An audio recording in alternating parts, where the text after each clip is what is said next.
હવે વાત કરીએ એક એવી ભેજાબાજ ટોળકીની કે જેણે સુરતીઓ સાથે કરોડોની ઠગાઈ કરી છે। 54 દિવસમાં પૈસા ડબલ।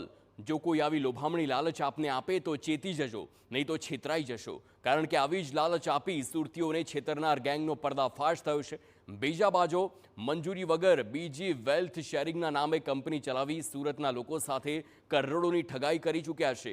આરોપીઓ ઓનલાઈન એપથી લોકોને ફસાવતા હતા, જેમાં 54 દિવસમાં રોકાણ કરેલા એ પૈસા ડબલ કરી આપવાની લાલચ આપતા। આરોપીઓમાં નીરજસિંહ રાજપૂત અને અજયસિંહ રાજપૂત રોકાણકારો પાસેથી ઉઘરાવેલા નાણાં મુખ્ય સૂત્રધાર સુપારસ શેઠિયાને હવાલા મારફતે મોકલી આપતા, જે મામલે આ બંને ભેજાબાજોને રોકાણની રકમ પર કમિશન પણ મળતું।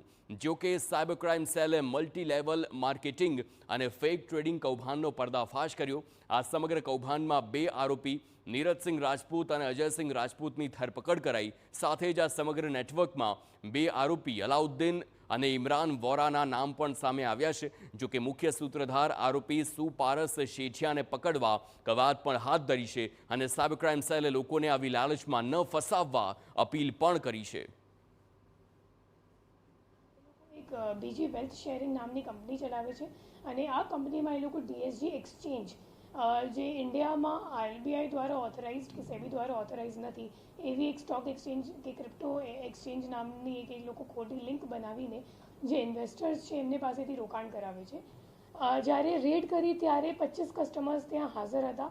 એ સિવાય મુદ્દામાલમાં કેશ કાઉન્ટિંગ મશીન પણ મળી હતી અને 3,71,000 રૂપિયા પણ ત્યાં શોપમાં અમે લોકોએ કબજે કર્યું છે।